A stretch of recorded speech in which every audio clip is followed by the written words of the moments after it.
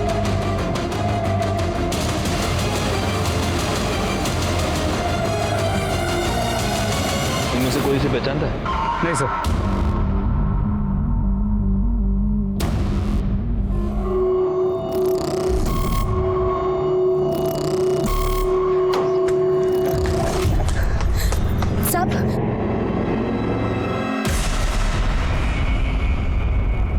अरे तुम यहाँ क्या कर रही हो? जाओ यहाँ से। साहब इस बच्चे को रख लीजिए साहब। तुम्हारा दिमाग खराब है? हाँ, निकलो ऐसे। साहब ये आपकी बच्ची है, मैं इसे नहीं रख सकती। ये क्या बोल रही हो तुम? कौन सी बच्ची? काहे की बच्ची? तुम यहाँ से निकलो, अगर किसी ने देख लिया ना तो प्रॉब्लम हो जाएगी। चलो जाओ यहाँ से, जाओ।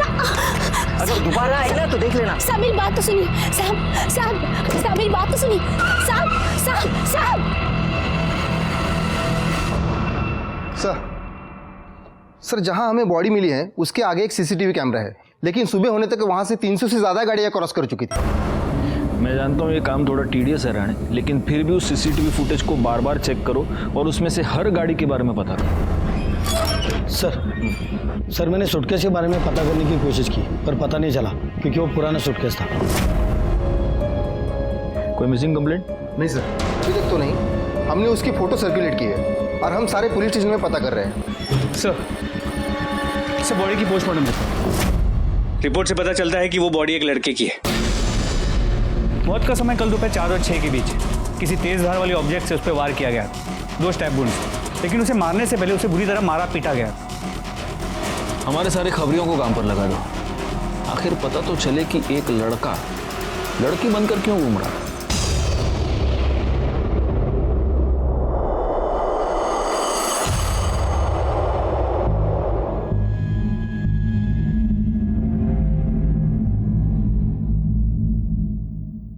खूब पढ़ाई करो, खूब खुश रहो।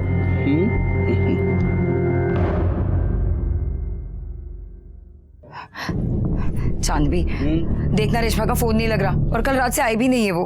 अरे छोड़ना, वो भाग गई होगी। वैसे भी वो मुझे सही नहीं लग रही थी। और हाँ, तुझे बताती हूँ मैं, वो तो मुझे जन्म से किन्नर भी नहीं लगती थी। वैसे वो मिली कहाँ थी तुझे?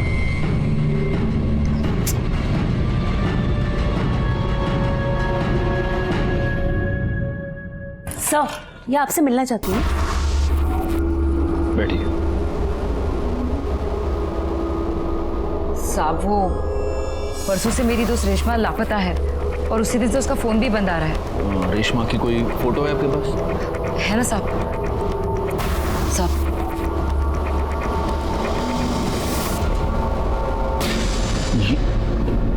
क्या गायकवाड़, तुम्हारे पास जो फोटो दिखाओ इनको। साहब क्या क्या हुआ? देखिए ये फोटो।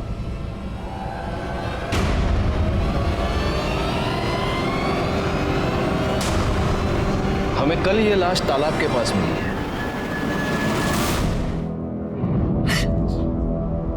क्या तुम ये जानती थी कि रेशमा एक लड़की नहीं लड़का है?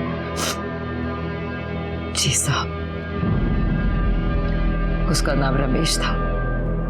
वो मुझे शूट पर मिला था, पैसों को लेकर बहुत परेशान था वो, इसलिए हमारी टोली में आ गया था। उसका घर कहाँ है? नहीं पता साहब, पर इतना पता है कि उसके घर में उसकी आई, बाबा और एक छोटा भाई है। किसी से कोई दुश्मनी, कोई लड़ाई? नहीं पता साहब। नहीं, हैरानी की बात है गायकवाड़, मजबूरी में एक अच्छा खासा पढ़ा लिखा लड़का किन्नर बन जाता है। ये रमेश के कॉल रिकॉर्ड्स, इस कॉल रिकॉर्ड के हिसाब से आखिरी कॉल किसी प्रदीप की थी। सर मोबाइल लोकेशन भी प्रदीप के घर के आसपास की बता रहे हैं। गायकवाड़, इस प्रदीप को उठा लो। रेशमा को कैसे जानते हो? सर क्या हुआ, आप ऐसे क्यों पूछ रहे हैं? हुआ यह है प्रदीप की रेशमा का मर्डर हो गया और उसके कॉल रिकॉर्ड्स के मुताबिक मर्डर से पहले आखिरी बार उसने तुम्हें कॉल किया था और जब उसका मर्डर हुआ तो उसकी मोबाइल लोकेशन भी तुम्हारे एरिया की थी। अब बताओ। नहीं सर, मैंने कुछ नहीं किया सर, मैंने तो उससे शादी की थी। शादी? हाँ सर। एक मर्द के साथ शादी? क्या? नहीं सर, रेशमा तो एक किन्नर थी, मैंने उससे शादी की थी। पंडित जी ने मुझसे कहा था कि मेरे ग्रह नक्षत्र काटने के लिए एक किन्नर से शादी करनी पड़ेगी, इसलिए मैंने उससे शादी की थी। और शादी के बाद वो चली गई सर। तो शादी के बाद ऐसा क्या हो गया कि उसका मर्डर कर दिया? पैसे को लेकर प्रॉब्लम हो गई? क्या हुआ? नहीं सर, बिल्कुल नहीं सर। उसने मुझे कहा था कि शादी करने के बाद तुम्हें मुझे 2 लाख रुपया देना पड़ेंगे। मैंने उसको 2 लाख रुपये दिए भी थे। सर मेरा अगर झूठ लग रहा है तो आप पंडित जी से पूछ लीजिए, सर वो थे वहां पे। तो पंडित जी, आपने इस प्रदीप की शादी रेशमा से करवाई? जी सर।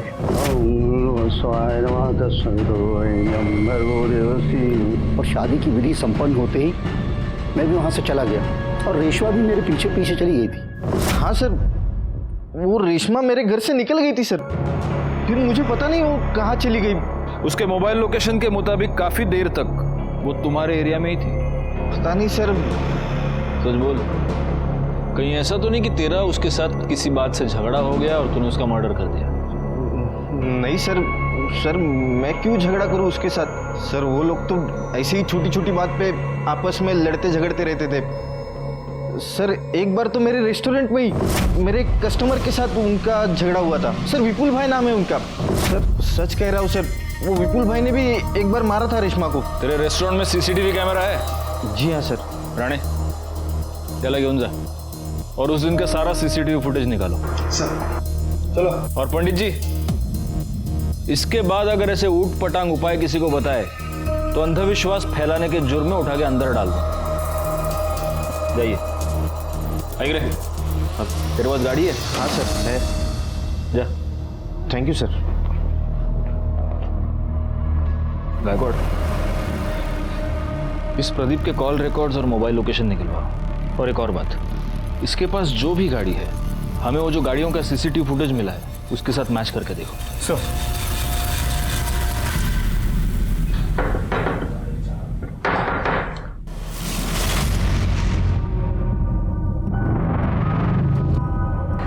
तुम यहाँ क्या कर रही हो? सब अपनी बच्ची को रख लो, मैं नहीं रख पाऊंगी। अरे काहे की बच्ची? मरवाओगी क्या? चल निकल। सब मेरी बात तो सुनो। आनंद, आनंद, कौन था? कोई नहीं, तुम जाके चाय बनाओ। हाँ लेकर आती।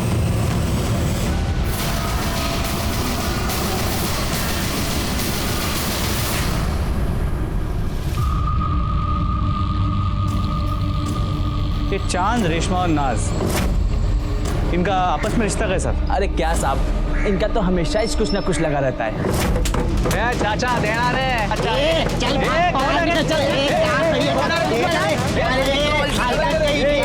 हलकट किसको बोल रहे हैं? तू अपना काम करना। मर्द होकर यहाँ तालियां बजाता है। और ये जो चांद भी है ना, ये नकली किन्नरों से बहुत चिढ़ती थी।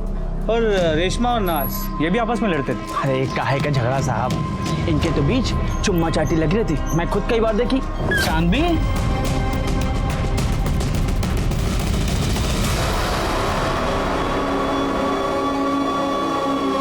तो क्या है ना साहब, अब कोई आदमी तो मिलने से रहा तो जो मिलता उसी के साथ चिपक लेते। शुक्रिया। तो तुझे नकली किन्नरों से बड़ी प्रॉब्लम है? हाँ? क्यों नहीं होना चाहिए क्या साहब? एक तो भगवान ने हम पर अन्याय किया, वो क्या कम है कि ये मर्द लोग हमारी तरह तालियां बजाकर पैसे कमाते हैं, हमारे पेट पर लात मारते हैं। गुस्सा तो आएगा ना साहब? गुस्सा तो आएगा, सही। अब ये रमेश भी एक नकली किन्नर था, तो जाहिर है तुम्हें रमेश पर भी बहुत गुस्सा आता होगा। नहीं, ये कुछ बोली नहीं मुझे, लेकिन मैं इससे बोली कि उसका कहीं टाका बेड़ा है लड़के के साथ, लेकिन ये मानने कुछ तैयार नहीं थी। हाँ। कौन लड़की? वो सब क्या बोलूं आपको मैं?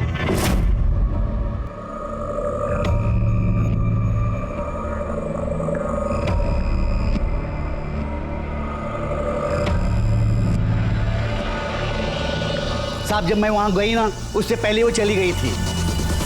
वो अगर मिलती ना तो वहीं के वहीं उसका सच झूठ खुलवा देती। हाँ। तो नाज, तुम्हें यह पता चल गया था कि रमेश का किसी के साथ चक्कर चल रहा था, किसी लड़की के साथ, तो गुस्सा तो तुम्हें भी आया होगा, क्योंकि तुम्हारा और रमेश का अफेयर चल रहा था। नहीं नहीं साहब, झूठ मत बोलो, मेरे पास गवाह है। जी साहब, मेरे को बुरा लगा था।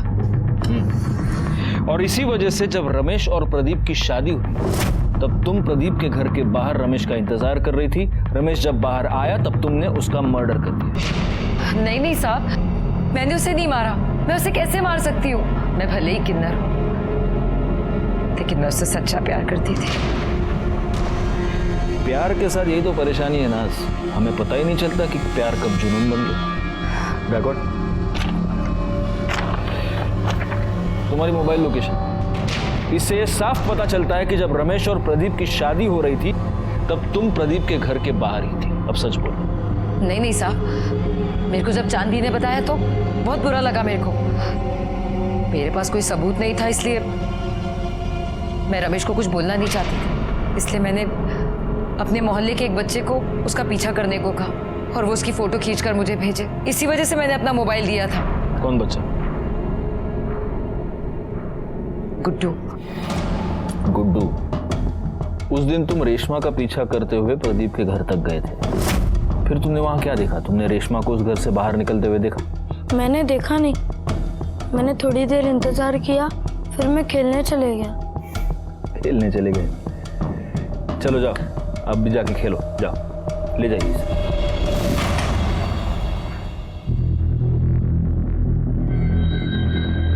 या तो नाज ने इस बच्चे को सचमुच अपना मोबाइल दिया था, या फिर वो इस बच्चे से झूठ बोलवा रही है। सर, प्रदीप की कार का नंबर उस दिन वहां जितनी भी कार्स थी उनसे मैच नहीं कर रहा, और सर उसका मोबाइल लोकेशन उस एरिया का नहीं है। मैंने उस रेस्टोरेंट की सीसीटीवी फुटेज मंगवाई थी, वो आ गई? जी सर। हाँ, तो विपुल, तो रमेश को कैसे जानता है? साहब मैं कोई रमेश को नहीं जानता। अरे सॉरी, भूल गया, रमेश नहीं, रेशमा, वो किन्नर, उसके साथ क्या लफड़ा था तेरा?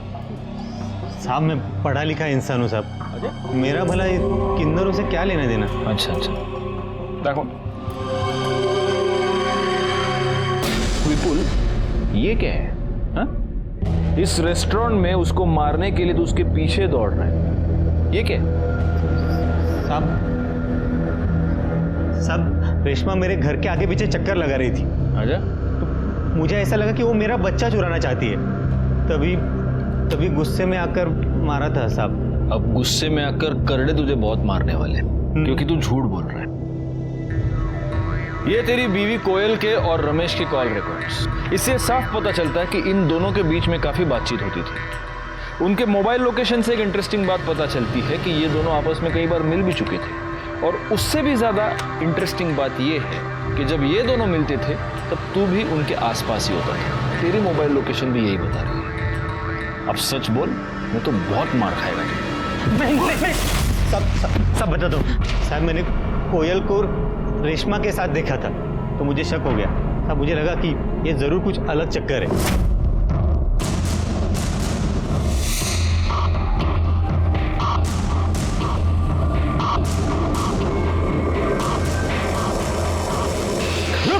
रुक। देख भाई, जानता हूं तेरा मेरे बीवी के साथ कुछ तो चल रहा है। देख, मुझे नहीं जानना वो तेरे जैसे के साथ क्या कर रही है। प्यार करता है उससे? बोलना, प्यार करता है उससे? बोल। हाँ तो लेके जा। हाँ लेके जा उसको, मेरे को नहीं चाहिए वो। देख 3 लाख रुपए दे और लेके जा, समझा? अब मुझे लगा कि वो पैसा लेकर आएगा, लेकिन बाद में पता चला कि वो मर गया। मर नहीं गया, तूने उसे मार दिया। तू बहुत दिनों से उसके पीछे पड़ा था। जब वो 2 लाख रुपए लेकर तेरे पास आया, तूने पैसे लिए, तूने उसको मार दिया और तूने उसकी बॉडी तालाब के पास डंप कर दी। नहीं साहब, मैंने कुछ नहीं किया साहब, मैंने नहीं मारा उसको। जब तक ये सच नहीं बोलता, इसको फोड़ते रहो। साहब मैंने कुछ। इसकी मोबाइल लोकेशन रिकॉर्ड के मुताबिक ये कभी उस एरिया में नहीं गया जहाँ में रमेश की लाश मिली थी। तो क्या हुआ? हो सकता है कि मर्डर के वक्त अपना फोन घर पे छोड़ के गया। इस कोयल को बोलो। रानी यहाँ सोएगी और मैं खाना बनाऊंगी, है ना? अरे बाप रे बाप।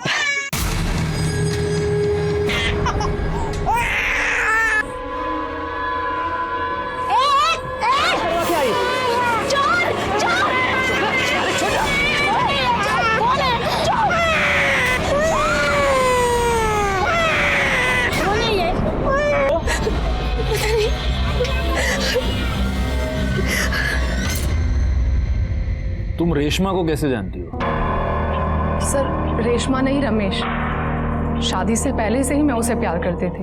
वेल सुन एक बार मेरी बात सुन। देख मेरी बात तो सुन, मैं तुझे समझा रहा हूँ। क्या सुनूं? बाबा मेरी शादी करवा रहे हैं। प्लीज कोयल, मुझे थोड़ा टाइम दे दे। देख मेरा एक रोल फाइनल होने वाला है। ये मैं कब से सुन रही हूँ। मैं बाबा को अब और नहीं रोक सकती। सर फिर मेरी शादी हो गई, लेकिन फिर वो मुझे दिखा जब मेरा बेटा हुआ था। सर मैं आपको बता नहीं सकती कि उसे वैसे वहां देखकर मुझ पे क्या गुजरी थी। सर वो मेरे पीछे पड़ गया था। वो चाहता था कि मैं सब कुछ छोड़कर उसके साथ चलूं। मैं तुझसे बहुत प्यार करता हूँ, नहीं रह सकता तेरे बिना। देख मैं सब कुछ छोड़ दूंगा, बस तू एक बार हाँ कह दे। तो कहीं ऐसा तो नहीं कोयल कि रमेश ने तुम्हें इतना परेशान किया कि तंग आकर तुमने उसे मार डाला या फिर मरवा दिया? नहीं सर, मैं उसे अब भी प्यार करती हूँ। और अपने पति से? चलो छोड़ो। या फिर एक पॉसिबिलिटी ये भी है कि तुम्हारे पति को, विपुल को, तुम्हारे और रमेश के बारे में पता चल गया और गुस्से में आकर विपुल ने उसको मार दिया। नहीं सर, मैं अपने बच्चे की कसम खाती हूँ। रमेश के घर वालों के बारे में जानती हो?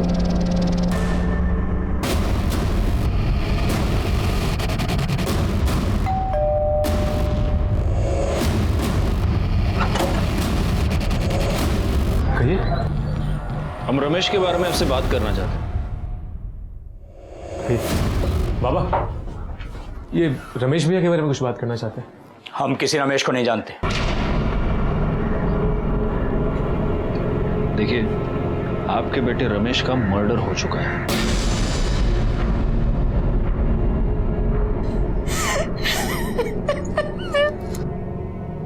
हाँ तो जो इतना घटिया काम करेगा उसके साथ ये सब तो होना ही था ना। नाक कटा के रख दी थी उसने समाज में हमारी। साड़ी पहन के औरतों की तरह नाचता था वो। बाबा बाबा बाबा मेरी बात तो सुनिए बाबा। ये है तू? अरे मैंने तो बेटा पैदा किया था, ये कैसे बन गया तू? देखिए मेरी बात तो सुनिए। अरे किसके साथ मुंह काला करके आई थी तू? ये मेरा बेटा तो नहीं हो सकता। बाबा मैं आप ही का बेटा हूं, लेकिन आपने मुझे कभी अपना बेटा समझा ही नहीं। उन लोगों में शामिल हो गया था वो। और ये बात ऐसी नहीं है जो बहुत दिनों तक छुपती। एक ना एक दिन सबको पता चलना ही था। कहीं ऐसा तो नहीं कि इसी बेइज्जती के डर से आप ही ने उसका मर्डर कर दिया? भाई शपथ, कई बार लगा कि अपने हाथों से उसकी जान ले लूं, फिर लगा कि उसे मारकर खुद को सजा क्यों दूं। सिर्फ इसलिए बच गया वो। भैया बहुत अच्छे थे, उन्हें ना बड़ा हीरो बनना था, लेकिन उनके सपनों ने उनकी जान ले ली। एक आदमी को किन्नर बनने पे मजबूर कर दिया। गायकवाड़, इन सब के कॉल डिटेल्स निकालो। क्या करूं मैं? बोल, खुद मर जाऊं या तुझे मार दूं? क्या करूं?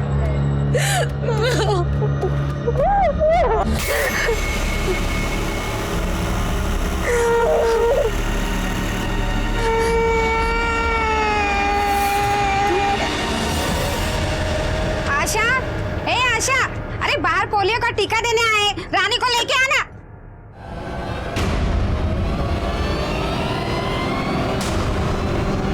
आशा, आशा। सर रमेश के परिवार वालों के कॉल लोकेशन डिटेल्स आ गए। जहाँ रमेश की बॉडी मिली थी, इनमें से कोई भी वहां भी कभी भी नहीं गया है। और उस एरिया में जितनी भी गाड़ियां उस दिन देखी गई थी, उनमें से किसी का भी इनमें से किसी के साथ कोई भी कनेक्शन नजर नहीं आया। नाज और चांद की मोबाइल लोकेशन भी उस एरिया की नहीं है। एक पॉसिबिलिटी यह है कि जिसने भी ये मर्डर किया है उसने मर्डर करते वक्त अपना फोन कहीं और रखा हो। क्योंकि कैसे है, मर्डर तो हुआ है, अब पता यह करना है कि ये मर्डर किया किसने। हाँ बोला क्या? ठीक है सर, मालाड के एक चौल में एक औरत का मर्डर हो गया।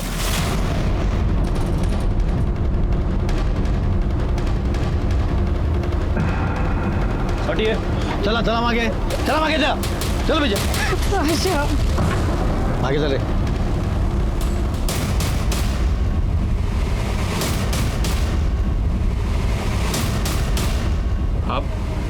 साहब मैं सुबह को इधर आई तो ये मरी पड़ी थी।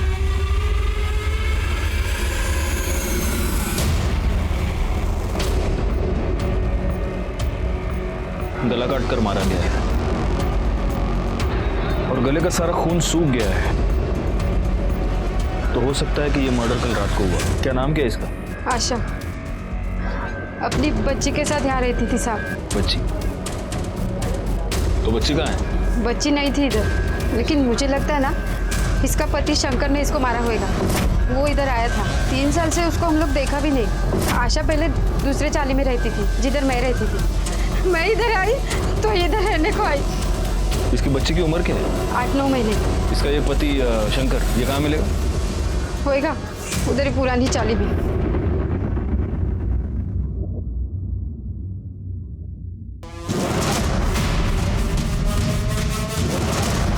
शंकर। हाँ बोलो। तू ही है? हाँ खड़े मसला। सब क्या करे साहब?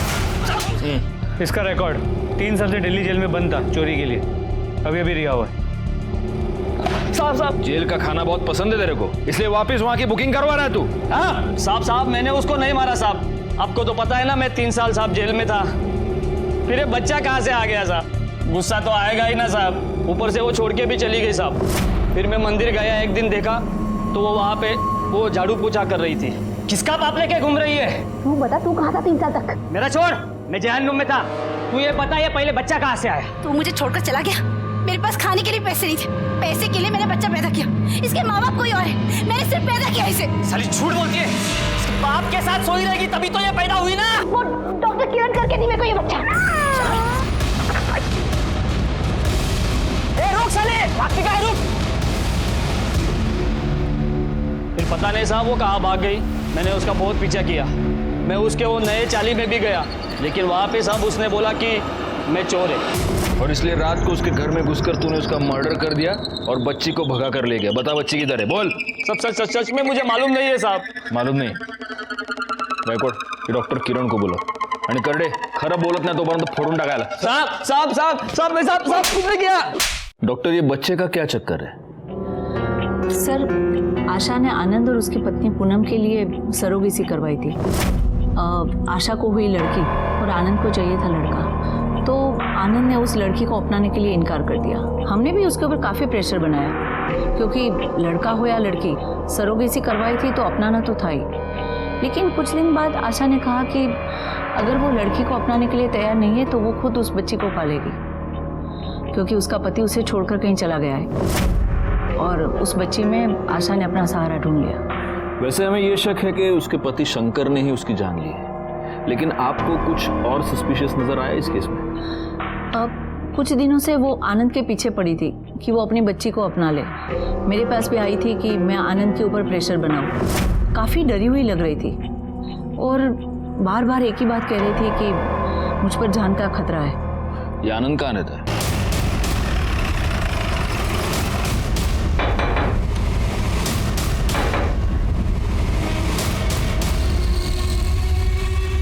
आनंद? Yes sir. आप आशा को जानते हैं? इससे पहले कि आप ना कह दें, मैं आपको एक बात बता दूं, हम डॉक्टर किरण से मिलकर ही यहां पर आए हैं। जी सर, जानता हूं। आशा का मर्डर हो चुका है। डॉक्टर किरण ने हमें यह बताया कि आशा पिछले कई दिनों से आपके पीछे पड़ी थी कि आप अपने बच्चे को अपना लें। कहीं ऐसा तो नहीं कि इससे परेशान होकर आप ही ने आशा को मार दिया? सर ये क्या बात कर रहे सर आप? आनंद? आनंद कौन है? ये बच्चा किसका है? सर ये वही आशा की बच्ची है। क्या? हाँ सर, इन्होंने तो कई बार मना कर दिया था बेटी के लिए, उसके बाद तो हम बच्चा नहीं कर पाए। मैं कई बार गई थी आशा के पास इस बच्ची को देखने के लिए। भले ही सर मैंने इसको जन्म ना दिया हो, लेकिन ये है तो मेरी बेटी सर। लेकिन ये बच्ची आपके पास आई कहाँ से? वो सर कल रात को मैं आशा के घर गई थी।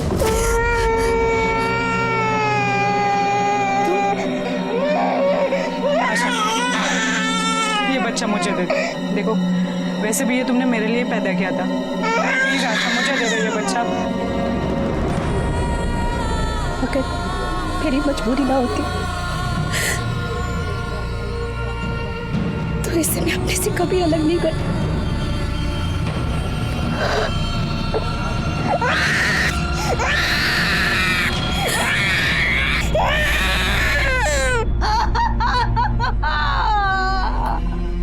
इसका मतलब हो सकता है कि आपके वहां से जाने के बाद वहां पर कोई और आया। हो सकता है सर, कोई आया होगा।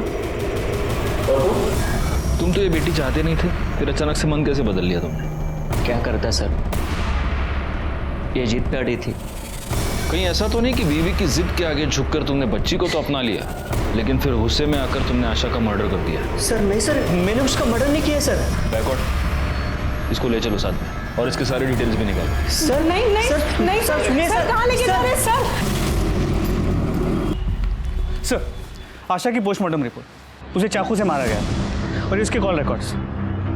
सर, इसके अलावा पूनम के कॉल डिटेल से पता चला है कि आशा की मर्डर वाली रात उसके मोबाइल की लोकेशन आशा के घर के पास की थी, लेकिन उसके पति आनंद की मोबाइल की लोकेशन वहाँ की नहीं थी। हो सकता है इस आनंद ने बड़े प्लानिंग के साथ आशा का मर्डर किया और इसलिए वो मर्डर करते समय अपना मोबाइल अपने घर पे ही छोड़ के गया था।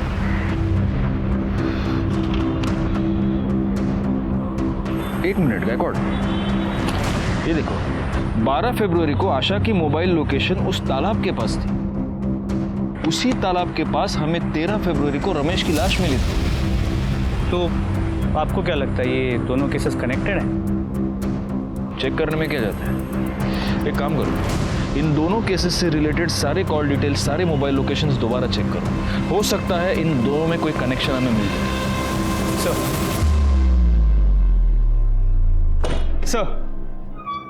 सर कनेक्शन मिल गया। इसमें आशा के घर के बाहर का सीसीटीवी फुटेज। हाँ सर ये सर आशा के मर्डर वाले दिन आशा के चौल के पास एक गाड़ी देखी गई है और ये सेम कार रमेश के मर्डर वाले दिन उस एरिया में भी देखी गई थी। आरटीओ से पता करो ये गाड़ी किसके नाम पर रजिस्टर्ड है।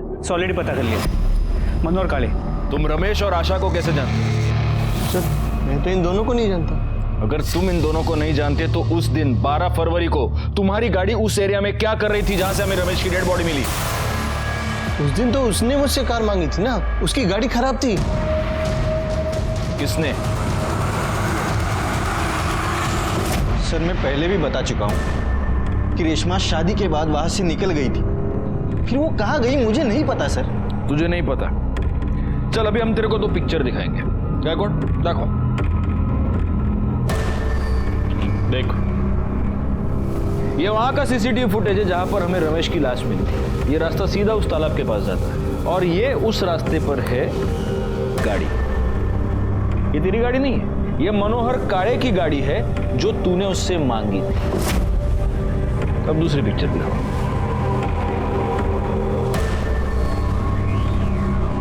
देख, ये आशा के चौल, मेरे को नहीं, इधर देख, आशा के चौल के बाहर की सीसीटीवी फुटेज। यहां पर भी तेरी गाड़ी मौजूद है। तेरी मतलब मनोहर काळे की गाड़ी जो तूने उससे मांगी थी। जहां पर हमें रमेश की डेड बॉडी मिली वहां पर भी ये गाड़ी, आशा के चौल के बाहर भी ये गाड़ी, और उसके बाद आशा की भी मौत हो गई। अब बोल। नहीं सर, मुझे लगा था कि रेशमा भी नाज और चांद जैसी ही है, इसलिए मैंने उससे शादी कर ली थी। उसके बाद पंडित जी वहां से चले गए, फिर रेशमा भी जाने लगी, तब मैंने उसे रोक लिया। 1 मिनट रेशमा। हाँ, तू कहाँ जा रही है? शादी हो गई। अरे शादी हुई है, अभी तो सुहागरात भी बाकी है। क्या सुहागरात? हाँ, सुहागरात की कहाँ बात हुई थी? ये देख, मेरा मंगल बहुत भारी है और पंडित जी ने मुझे साफ साफ कहा है कि जब तक मैं सुहागरात न मना लूं तब तक मेरे ग्रह नहीं कटेंगे। और मैं आज तेरे साथ सुहागरात मनाऊंगा ना, तब जाके मेरी कल ज्योति से शादी हो सकती है। ज्योति से तेरी शादी हो जाओ, लेकिन मैं ये सब नहीं कर सकती। साला तो आदमी है। हाँ तो फिर इसलिए तो बोल रहा नहीं हो सकता है सब। जब मुझे पता चला कि वो किन्नर नहीं है तब मुझे बहुत गुस्सा आया, और सर मैं ज्योति से बहुत प्यार करता था, इसके लिए सर मैंने उसको मार दिया। तूने आशा को क्यों मारा? उसने मुझे रेशमा की लाश फेंकते हुए देखा था।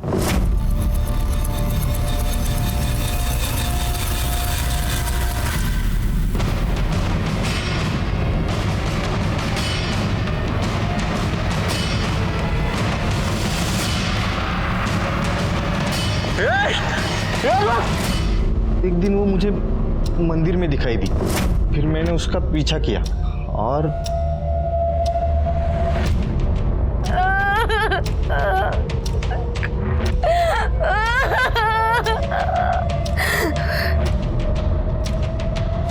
अपने अंधविश्वास की वजह से तूने 2 लोगों की जान ले ली। अब जिंदगी भर जेल में सड़ेगा तू।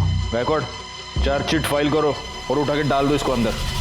प्रदीप को रमेश और आशा के मर्डर के जुर्म में सजा मिल गई, केस सॉल्व हो गया। लेकिन इस केस में सोचने वाली बात यह है कि अपने हालात से हार मानकर जब रमेश ने किन्नर बनने का फैसला किया, तब क्या उसे अपने इस डरावने अंत की दस्तक नहीं मिली थी? अपना लोग, अपनी दुनिया, अपने परिवार से मुंह मोड़कर वो एक ऐसी दुनिया का हिस्सा बन गया जिस दुनिया के बारे में वो कुछ भी नहीं जानता था। वो नाज से प्यार करने लगा था, इसमें कोई भी बुरी बात नहीं थी, लेकिन अपनी हकीकत से मुंह मोड़कर इतना बड़ा कदम उठाने से पहले उसे ये सोच लेना चाहिए था कि कुछ रास्तों पर चलकर वापस आना बहुत ही मुश्किल होता है। खैर, मैं सीनियर इंस्पेक्टर राजेश जाधव आपसे विदा लेता हूँ। दोबारा मिलूंगा, तब तक सतर्क रहिए और देखते रहिए क्राइम पेट्रोल दस्तक, क्योंकि मकसद बताना नहीं, बचाना है। जय हिंद।